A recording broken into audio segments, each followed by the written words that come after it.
Hi ladies and gentlemen, today is April 26th and I'm making this video real quick because I wanted you to know that the Pete Santilli show today, Saturday, April 26th, that we just finished was very important.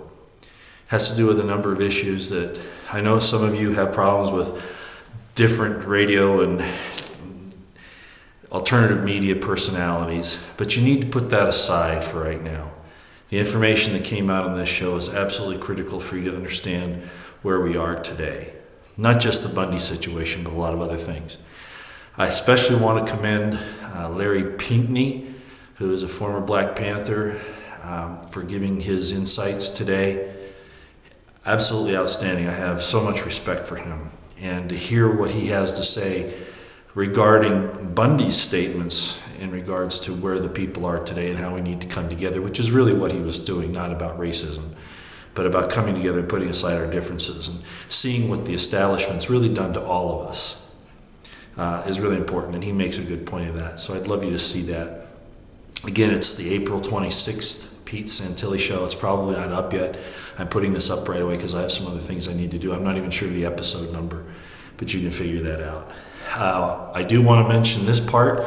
I'm just going to be in very general terms here because I don't want to take away from anything that Pete's done, number one. Number two, I don't want to reveal any very important intelligence information or people who could be hurt by somebody saying something that we shouldn't.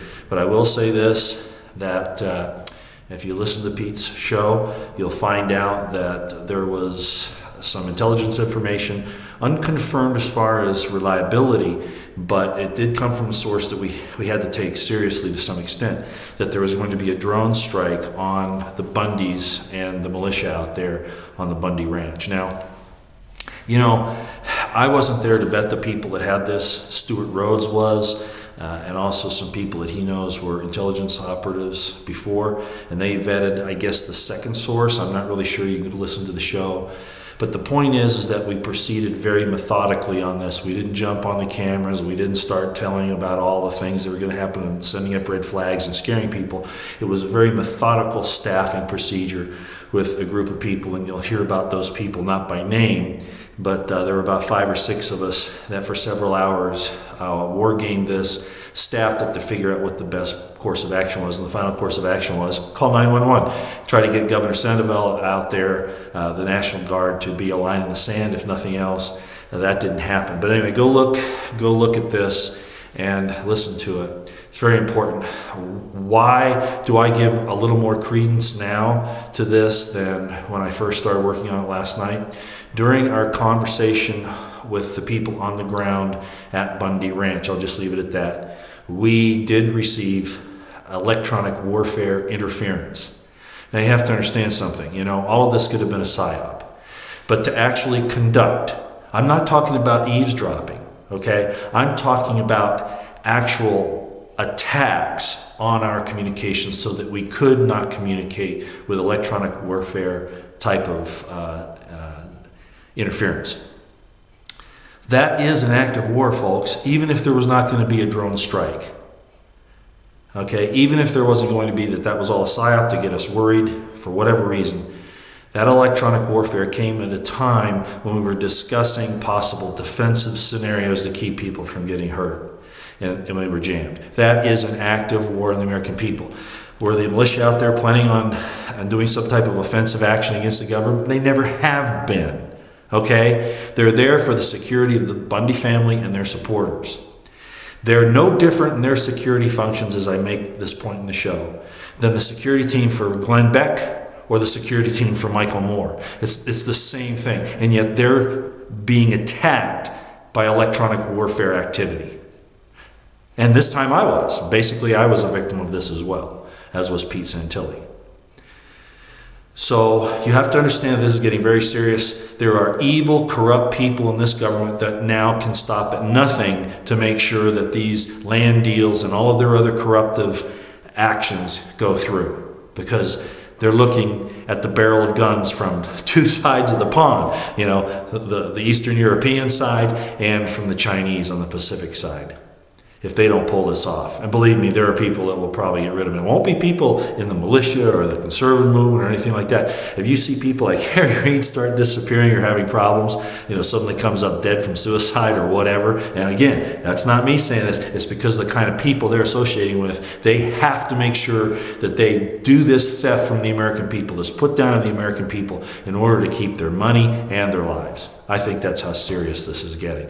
Which brings us to the point of why they're employing this character assassination against Clive and Bundy. Now, I won't go into a lot of detail on that. Glenn Beck jumped on this because he's a coward, and I'm going to say that right to you, Glenn Beck, you're a coward, or you're an operative. Either way, you've totally thrown yourself out of the realm of trustability. Okay, I don't believe a thing you do anymore. Not that I ever did, but now it's certain. Okay. Anyway, this character assassination that's going on Bundy, if you listen to his original full interview, he talks about the importance of everybody pulling together, Mexicans, Americans, blacks, everybody.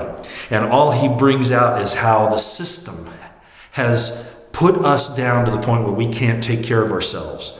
And he uses some examples, but it's not out of a racist position. Go look at those. I've added some links here from Pastor Manning and from another gentleman. You can also find some from Lieutenant Colonel West, I believe at this point. I haven't heard anything from Ben Carson, but you'll see what I'm talking about as far as how some of the really good leaders in the black community are showing that this was a compassionate statement by this man. He really has a care for everybody. Now, in my own personal opinion, would I have brought this up? Probably not. But we're talking about the sophistication of a mainstream media that's really the propaganda arm of the U.S. government, and baiting this guy into explaining something that he really didn't need to. He could have stayed on the issues, his own issues, as far as the land grab and all of that, the felonious actions of officers in the BLM, that kind of thing. But you have to understand when you're getting interviewed, especially an honest person, okay? When an honest person is asked a question, they want to try to pull in all of the reasons why they're concerned about something. I've fallen victim to that myself. It's not a good thing to get off topic, but when you're trying to prove that you're actually concerned about people, then you have a tendency to bring in things that where you're trying to identify and personify your honesty. And sometimes that's a mistake. It's best to talk in sound bites, as I'm not doing now. All right. Well, I'm a little tired today. It was a very grueling night last night. We took some extra security precautions ourselves because of the electronic warfare that occurred. Obviously, they knew where we were, and not that we thought a drone was going to come in. I don't expect that. And I told the people last night during our counseling that I didn't think that it was real, that there are ramifications that would be crazy for the U.S. government or any of its rogue agencies to conduct an operation like that. I'll just leave it at that. However, when that electronic warfare happened, that was an act of war, and so obviously we were getting into areas where they wanted to keep us from communicating, and who knows what else. So that's enough for now. Stay on your toes. Keep your eyes on the horizon and your ears on the ground for all of this that's occurring. Get angry. Calling your legislators and your governors and all those things. I know that doesn't work, but you still have to do it. They still have to know that you're aware of what's going on. We have to raise the crescendo on this thing. Okay? That's very important. All right, I was going to say some other things, as I always say, but I won't for now. Those two things I wanted to get out. It's serious, folks. We're really in a war. We're really in a struggle for our lives.